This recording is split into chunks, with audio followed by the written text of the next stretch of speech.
These people should not be in Britain. Hey guys, Matt Goodwin here at GBNews. Don't forget to hit like and subscribe. Now, shocking news for you today. The recent revelations regarding foreign criminals committing thousands of offences here in Britain after avoiding deportation have ignited significant concern and debate among the public and policymakers alike. This information, which has been meticulously extracted from the Ministry of Justice, which I've been calling for a long time, over at my newsletter, sheds light on a pressing issue that warrants urgent attention and action. This stuff really matters, what I'm about to tell you.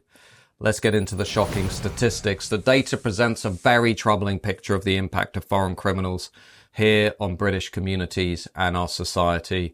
Brace yourself, more than 10,000 criminal offences were committed by foreign criminals who avoided deportation in just 1 year. Approximately 1 in 4 foreign criminals reoffended after being released from prison and remaining on Britain's streets. Don't forget, we've got more than 11,000 foreign nationals in our prisons, taking up spaces that would otherwise go, of course, to those criminals who you just saw being released back onto Britain's streets. But here's the real stat that knocks me for six. Nearly 40,000 criminal offences were attributed to foreigners in Britain over the last 4 years. Nearly 40,000. Think of the cost.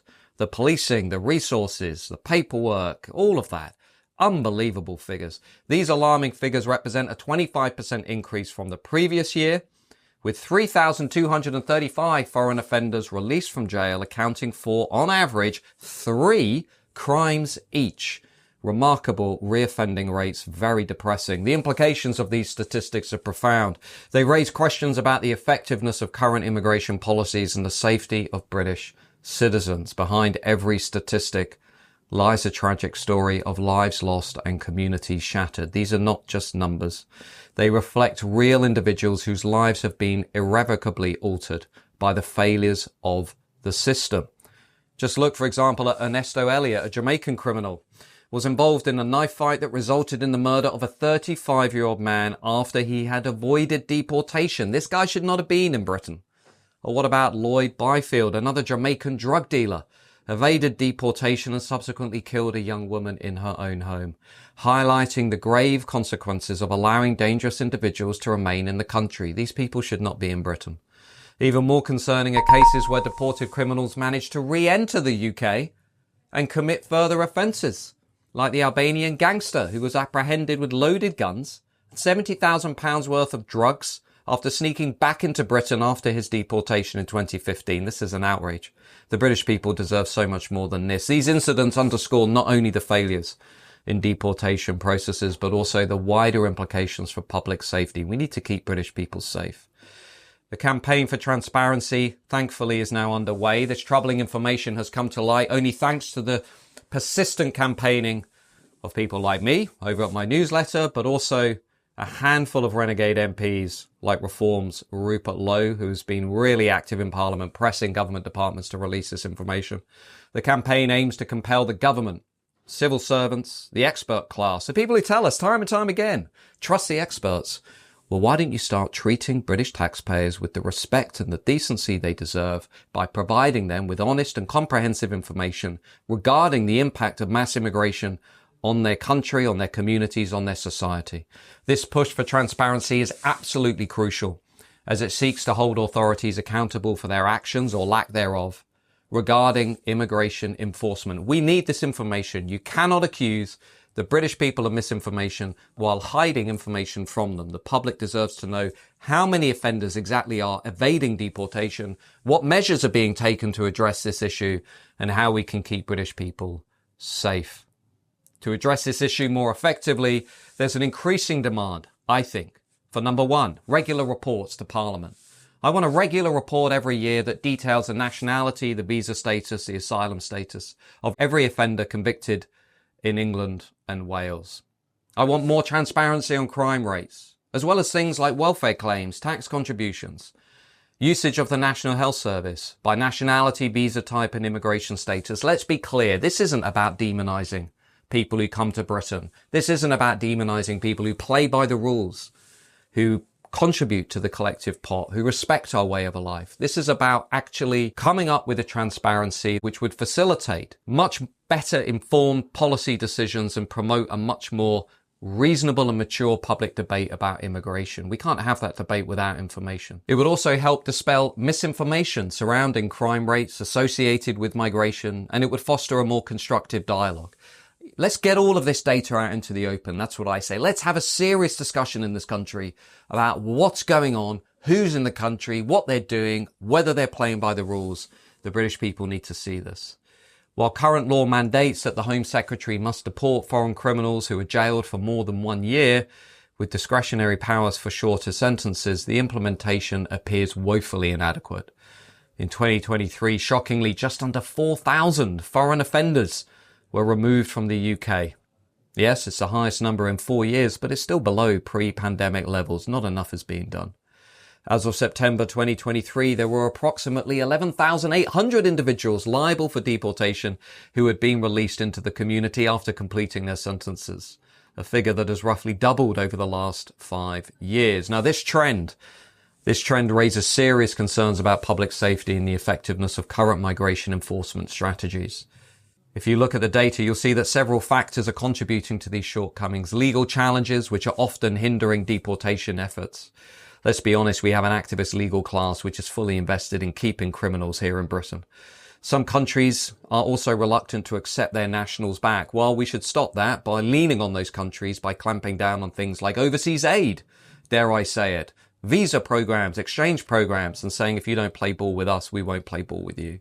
Limited resources are being allocated to immigration enforcement. We need more resources devoted to this. Complexities arising in identifying and locating individuals who are subject to deportation. All of these challenges highlight a systemic issue within the immigration framework that needs addressing. This system is not working, it's broken. So what's the way forward? Well, to tackle these challenges effectively, we need to follow several steps, and we need to do this urgently. Number one, we need stricter enforcement of deportation orders for foreign national criminals. This includes allocating additional resources to immigration enforcement agencies. Why don't we take some money that we're giving to countries overseas and why don't we actually give it to law enforcement agencies here in Britain? Number two, there should be much better data collection, improved data collection, and sharing that data between law enforcement agencies and immigration authorities to ensure that we have a more coordinated approach and make it available to the public. Number three, we need enhanced border controls. They must be implemented to prevent previously deported criminals from re-entering the UK, like the guy from Albania, deported out of the UK, smuggled his way back in, and then used the European Convention on Human Rights to stay in the country. It's absolutely outrageous. Fourth, we need a more robust vetting process for visa applications, which needs to be established urgently, particularly from countries that have higher crime rates. We need to clamp down on this stuff now. Diplomatic efforts, fifthly, must be intensified to secure better cooperation from countries that are reluctant to accept their nationals back. Afghanistan, Syria, to name just a few, Iraq as well. A review of existing human rights legislation will also be necessary to strike a balance between individual rights and public safety concerns. Look, I don't know about you, but if we are part of conventions and international courts and agreements that are not serving the safety and security of the British people, then we should leave those things. Number seven, increased investment in rehabilitation programs maybe could help reduce reoffending rates among foreign national offenders, but ultimately they shouldn't be in the country to begin with. If you break our laws, you should leave. And eight, implementation of a points-based immigration system that gets away from the disaster that we now have. We should not be living in a country with masses of low-skilled, low-wage migration from culturally incompatible nations outside of Europe. We should be living in a country with high-skill, high-wage, but limited immigration, which includes people who play by the rules and respect our laws. Because what I'm worried about more than anything, folks, is the impact of all this on public trust. By advocating for greater transparency regarding crime statistics related to immigration, we can begin rebuilding that trust and engage in more constructive discussions about immigration policy. We need to be real with people. We need to balance compassion with the security of the British people. Any policy changes must carefully target those who pose genuine threats without unfairly penalising law-abiding immigrants who contribute to the collective pot. And I think this balance can be achieved through clear communication regarding immigration rules and expectations, fair processing of visa applications and asylum claims, support for integration programs that help newcomers adapt to British society, recognition of the positive contribution that some migrants make to our country, so long as migration is limited and controlled.